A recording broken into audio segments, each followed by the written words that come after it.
Assalamualaikum warahmatullahi wabarakatuh. Sahabat Napak Tilas, ketemu lagi bersama saya Pak Kumiskat Pemerintahan Desa Bango 2. Sekarang saya mau bercerita mungkin sama Kang Agus, didampingi Kang Agus yang dari sejarawan, cerita tentang sejarah asal-usul Desa Bango 2. Alhamdulillah, dari awal pertama kita menelusuri sejarah yang ada di Desa Bango 2, dan alhamdulillah sekarang sudah ketemu intinya sejarah Bango 2 itu seperti apa. Makanya saya di sini akan menceritakan tentang berdasarkan naskah atau berdasarkan pitutur.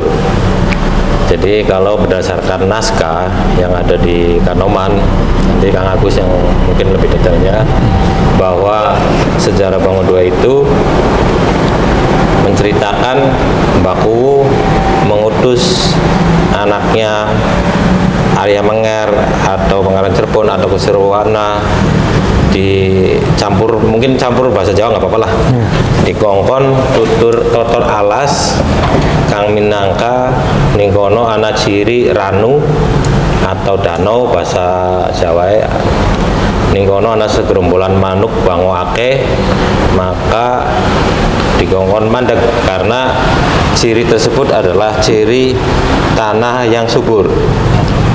Nah, Pangeran Cirebon atau Arya Menger atau Kusirwana menjawab siap Rama. Maka berangkatlah beliau bersama 12 pasukan yang bergelar wira semua, dan kebetulan makamnya atau kuburannya juga baru ketemu 9 di sini. Mungkin 3 lagi kita cari. Nah, pas apa yang dikatakan Mbah Kuwu itu betul, bahwa di sini ketemu sama segerombolan manuk bango banyak. Nah, sama Pangeran Cirebon atau Kusirwana disamperin lah. Cuman semua burung bango itu pada bertebangan, pada ketakutan. Aya Bango 2 nu katinggalan. Jadi bisanya bahasanya Sunda karena memang mungkin ngambilnya dari Prabu Siliwangi atau Mbah Kuwu. Jadi bahasa 2 itu kita ambil dari bahasa Sunda Wiwitan. Makanya bahasanya juga agak Sunda. Aya Bango 2 nu katinggalan. Maka dari situ Pangeran Cirebon atau Arya Menger atau Kusirwana mengucap dalam hati bahwa tanah ieu abdi ngaranna Bango 2. Jadi sejarah Bango 2 seperti itu. Nah, kemungkinan sejarah Bango 2 yang Indramayu juga ada lagi berdasarkan naskah yang mungkin nanti Kang Agus yang menjelaskan. Jadi kita di sini kalau Bango 2 itu dibuktikan dengan peradaban yang besar, adanya Bango 2 Cirebon dan adanya Bango 2 Indramayu. Dan alhamdulillah berdasarkan tim juga, ada tim dari Kang Agus dari Kanoman, bahwa Bango 2 sekarang sudah punya hari jadi 1 Jumadil Lahir tahun 884 Hijriah. Jadi yang ke berapa nanti kita hitung lah. Di Bango 2 itu nanti bulan 11 ada acara Tumpeng Sewu.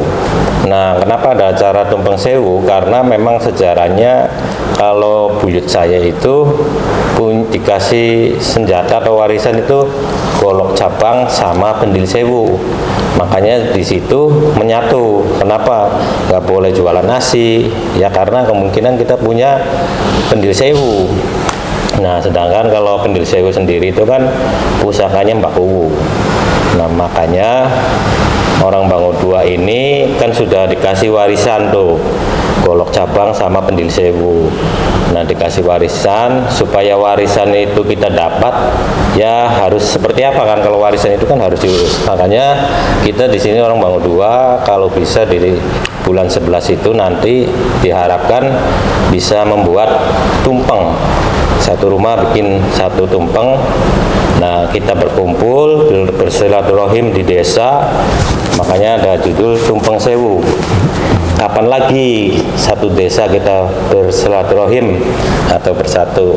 Jadi kita ambil maknanya tumpeng, judulnya Tumpeng Sewu. Siapa tahu kita anak putu wong desa Bango 2 dipai warisan Pendil Sewu kang rezeki blintok-entok, duwite blintok-entok, mangga kanggo masyarakat Bango 2 silakan. Ini adalah adat budaya desa kita. Siapa lagi kalau bukan kita yang merawatnya dan menjaganya. Mungkin sedikit kurang lebihnya seperti itu. Apabila ada kata-kata yang kurang atau tidak berkenan, mohon maaf. Assalamualaikum warahmatullahi wabarakatuh. Bismillahirrahmanirrahim. Assalamualaikum warahmatullahi wabarakatuh. Kepada sahabat Napak Tilas, sedikit akan memberikan penjelasan sebagai pelengkap yang sesuai dengan naskah. Terus kasanah sejarah itu yang terdiri dari berbagai versi itu saya harap jangan dijadikan sebagai bahan perdebatan. Yang paling benar, yang paling valid saya mohon jangan, karena versi itu mari kita jadikan sebagai pelengkap untuk menuju satu titik kesepakatan bahwa sejarah itu seperti itu. Karena kita bukan pelaku sejarah dan kita juga bukan yang menyaksikan sejarah tersebut.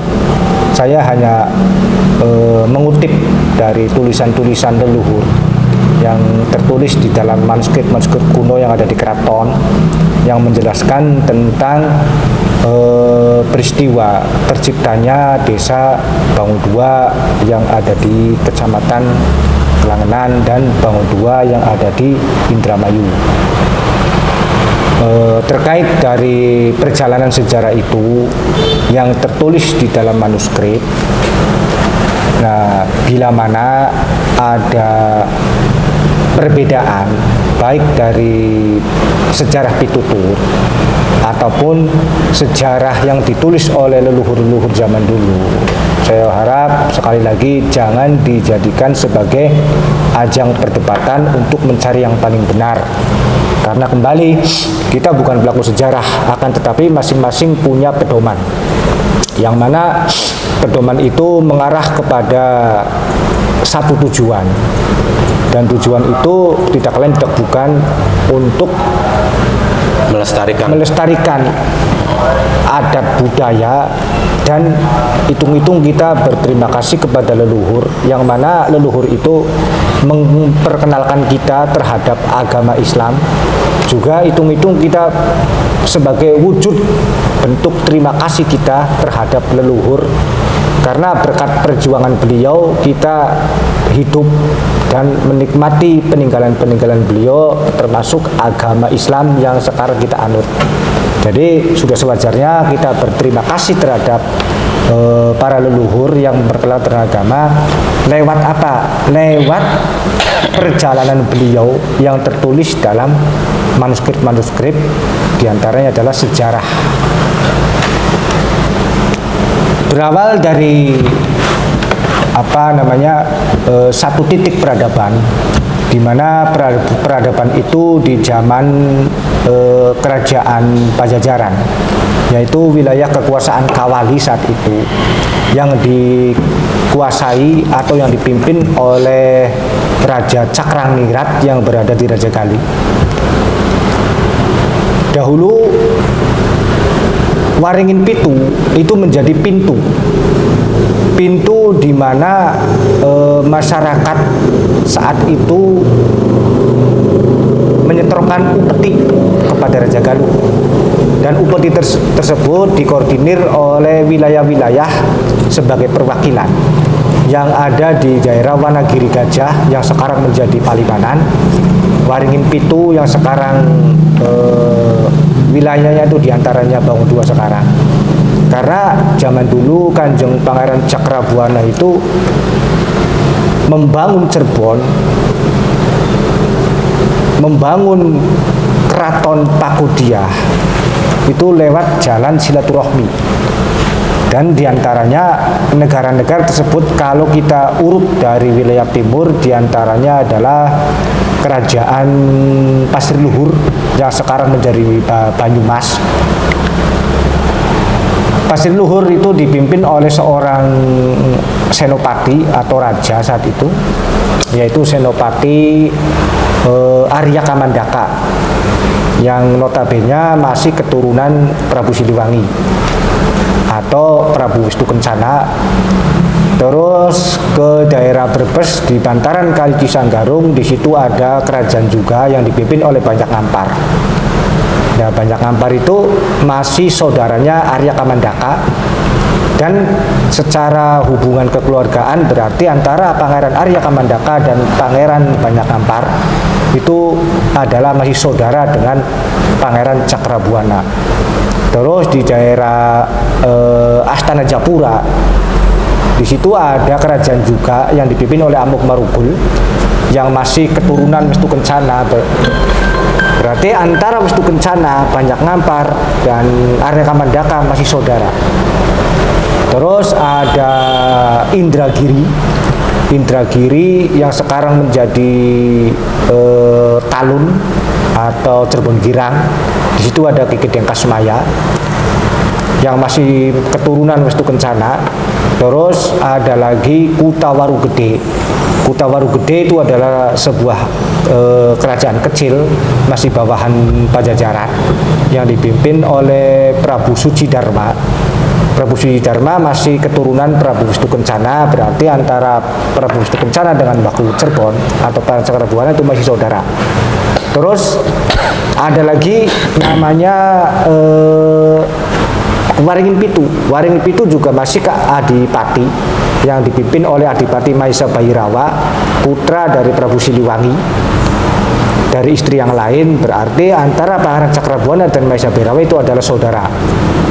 Terus di daerah Suranggana yang sekarang menjadi Bakung, bahwa Suranggana dulunya itu adalah sama keadipatian yang dipimpin oleh Adipati Purnakusuma. Terus ada lagi kerajaan Singapura yang di Bandar Muara Jati yang masih sama-sama satu keturunan dengan Pajajaran. Dan intinya Baku Cirebon atau Pangeran Cakrabuana itu mengislamkan saudara-saudaranya. Dan ketika saudara-saudaranya itu pada masuk Islam, terus Mbah Kuwo itu sudah berhasil mengislamkan saudaranya, maka di tahun 1460 Masehi kurang lebih, Pakudiah berdaulat menjadi Kesultanan Cirebon, yang saat itu sultannya dipimpin oleh Kanjeng Gusti Syarif Hidayatullah sebagai menantu Pangeran Cakrabuana. Dan singkat cerita, dalam perjalanan tersebut Waringin Pitu ketika diislamkan itu, yang mengislamkan adalah Pangeran Cakrabuana beserta Gusti Pangeran Panjinan. Dalam perjalanan beliau, ketika diterima dengan baik di daerah Waringin Pitu, Maesa Bhairawa memeluk Islam. Terus Pangeran Panjunan dinikahkan dengan putri Maesa Bhairawa yang bernama Nyai Ageng Kentring Taluan. Terus singkat cerita, Waringin Pitu dibagi menjadi beberapa wilayah penyebaran agama Islam. Kanjeng Gusti Pangeran Cakrabuana itu menempati sebelah selatan Waringin Pitu yang bernama Karang Cempaluk. Dibangun sebuah padepokan yang bernama Padepokan Gupta Budi Dharma. Kenapa tidak memakai nama Islam? Karena Mbah Kuwo itu lebih senang mengangkat kearifan lokal, makanya tidak memakai nama ke Arab-Araban, lebih suka mengangkat nama kearifan lokal karena masyarakat saat itu kan baru memeluk Islam, jadi nggak kenal yang namanya hal-hal yang berbau Arab. Makanya pengguruan atau pendidikan agama Islam itu dinamakan Gupta Budi Dharma.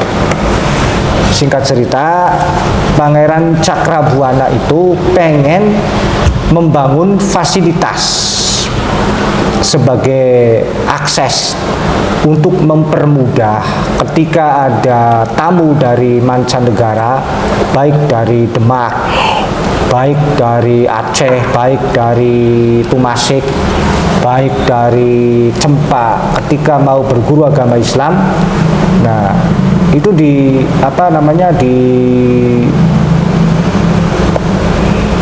fasilitas untuk mempermudah supaya akses jalan itu mudah. Maka Gusti Pangeran Cakrabuana mengutus putra wayahnya yang bernama Pangeran Arya Manggar, kurang lebih di tahun 1457 kurang lebih, itu membuat akses jalan atas perintah Pangeran Cakrabuana Ramanya dengan dibekali pusaka, golok, cabang, dan pendil sewu. Dengan membawa beberapa pasukan, diantaranya para prawira, Pangeran Arya Manggar itu membabat alas, membuat jalan untuk menuju Pengguron Amparan Jati dan menuju Muara Jati sebagai bandar pelabuhan. Singkat cerita, dalam waktu 1 minggu, Pangeran Arya Manggar sudah mampu membabat alas sekitar beberapa meter jalan yang sudah terbangun. Di waktu duhur, para pasukan yang dipimpin oleh Arya Manggar itu berhenti sejenak untuk mendirikan sholat, sekaligus untuk beristirahat.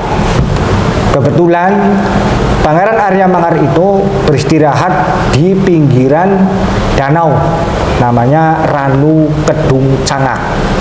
Karena saat itu danau tersebut banyak dikumpuli oleh burung-burung bangau. Burung bangau yang banyak berdatangan, berkumpul, memakan ikan, namanya disebut Ranu Kedung Cangak. Singkat cerita, Pangeran Arya Manggar berinisiatif untuk mengambil air wudhu saat itu di pinggir danau. Tiba-tiba sekumpulan burung bangau pada bertebangan, cuma ada 2 ekor burung bangau yang tidak ikut terbang, seolah-olah tidak takut dengan kehadiran manusia.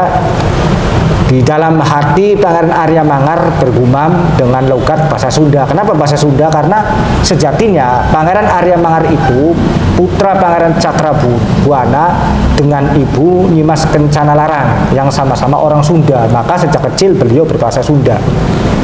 Mungkin di dalam hatinya bergumam, ayah bango 2 katinggalan. Mungkin kalau diartikan ada bango 2 yang ketinggalan, yang lain terbang, yang 2 tidak ikut terbang. Dia teringat pesan ramanya, bila mana suatu tempat itu dikumpuli burung bangau, berarti tempat itu subur, berarti banyak sumber hewani atau ikan-ikan yang ada di situ banyak. Terus juga dari sistem perairan itu bagus untuk pertanian. Maka beliau bergumam, ini cocok untuk dijadikan sebagai pedukuhan. Singkat cerita, ketika Pangeran Cakrabuana itu sudah berhasil membabat alas untuk membuat jalan menuju akses untuk menuju Amparan Jati. Hasil dari tugas yang dijalankan oleh Pangeran Arya Manggar itu dilaporkan kepada ramanya. Karena saat itu di Pengguron Gupta Bodhidharma sudah berkumpul para wali, diantaranya Pangeran Cakrabuana, Gusti Sunan Gunung Jati, Maulana Abdurrahman Al-Baghdadi, dan Kanjeng Sunan Kalijaga. Dengan adanya perkumpulan tersebut, sekaligus Pangeran Arya Manggar melaporkan tugasnya kepada ramanya. Di dalam hati di dalam dialog tersebut, Pangeran Cakrabuana menyukup syukur alhamdulillah, mengucap alhamdulillah, Ananda telah berhasil membabat alas. Mudah-mudahan pekerjaan Ananda menjadi amal jariah karena mempermudah masyarakat untuk datang menemui Sunan Gunung Jati dan Pangeran Cakrabuana. Berkat jasa dari Pangeran Arya Manggar, jalan sudah dibangun, orang-orang banyak yang berdatangan, maka Pangeran Cakrabuana menyuruh Pangeran Arya Manggar untuk membangun pos penjagaan di sekitar danau. Yang sekarang danau tersebut dibangun pos penjagaan. Nah, pos tersebut dibangun oleh Pangeran Arya Manggar beserta penggawanya yang bernama Ki Jagabayan sama Ki Jagapati membangun pos. Fungsinya pos tersebut untuk memeriksa ketika ada tamu dari berbagai negara pengen ketemu dengan Pangeran Cakrabuana dan Sunan Gunung Jati, ditanya dulu di pos tersebut. Makanya pos tersebut dinamakan Pos Kisma Caruban Dayoh. Nah, Kisma itu bumi atau tanah, Caruban itu tempat berkumpulnya para tamu yang mau bertemu berkumpul, dan Dayoh itu tamu. Makanya disebut Kisma Caruban. Dan tanah tersebut sampai sekarang situsnya masih ada. Dan lambat laun ketika banyak para pendatang dari berbagai daerah dan berbagai negara untuk bertemu, pos tersebut bertambah bangunan pondoknya karena banyak yang menetap, banyak yang singgah. Akhirnya terciptalah sebuah pedukuhan baru yang bernama Pedukuhan Bango II. Dan saat itu Pangeran Arya Manggar yang begitu berani membabat alas atau berani membabat Wana yang dibantu oleh Arya Wiramadya, maka Pangeran Arya Manggar digelari oleh ramanya dengan sebutan Surawana. Sura itu yang berarti, Wana itu alas. Jadi Pangeran Arya Manggar berani membabat alas yang begitu wingit, yang begitu angker, dengan pusaka yang dibekali oleh ramanya membabat alas, maka digelari dengan sebutan Pangeran Surawana. Dan Pangeran Surawana beserta para wadyabalanya membangun pedukuhan, membangun pondok-pondok. Nah, semakin ramainya para pendatang, maka Pangeran Arya Manggar itu sekaligus memberikan pendidikan agama Islam kepada para pendatang. Berikut pendidikan agama Islam kepada para keturunan para prawira tersebut. Nah, dengan semakin banyaknya penduduk, Gusti Pangeran Cakrabuana mengutus anak perempuannya yang bernama Nyimas Campamenter untuk ikut mendidik masyarakat Bango II tentang syariat agama Islam. Maka beliau dijuluki Nyai Mas Robiah, maknanya pendidik khusus untuk para kaum wanita dan anak-anak, dan para laki-lakinya dididik langsung oleh Pangeran Arya Manggar atau Pangeran Surawana. Di tahun 1462 ketika itu Kesultanan Cirebon mengumpulkan seluruh putra wayah dari Pangeran Cakrabuana, mengumpulkan seluruh putra wayah dari Sunan Gunung Jati, mengumpulkan putra wayah dari Pangeran Panjunan, memberikan jabatan penting pemerintahan. Nah, untuk Pangeran Surawana itu dikasih jabatan Panglima Tertinggi Kesultanan Cirebon. Panglima tertinggi itu berarti yang mencakup seluruh angkatan, baik angkatan laut, baik angkatan darat, kalau mungkin istilah sekarang, itu dipimpin langsung oleh Pangeran Surawana. Dan beliau lebih banyak bertugas di Kesultanan Cirebon. Untuk daerah Bango II sendiri itu diberikan tugasnya kepada putra beliau yang bernama Raden Jaka Semangun. Karena Pangeran Surawana atau Pangeran Cirebon itu saat itu menikah dengan putri kerajaan Kutawaru yang bernama Nyimas Sintawati. Nah, itu seorang putri kerajaan Kutawaru. Dari hasil pernikahan Pangeran Surawana dengan Nyimas Sintawati, Apu Putra, Pangeran Jaka Semangun dan Abu Putra Kiai Gede Dukuh. Dan wilayah tersebut dibagi dua antara lor dan kidul. Untuk kidulnya dipegang oleh Raden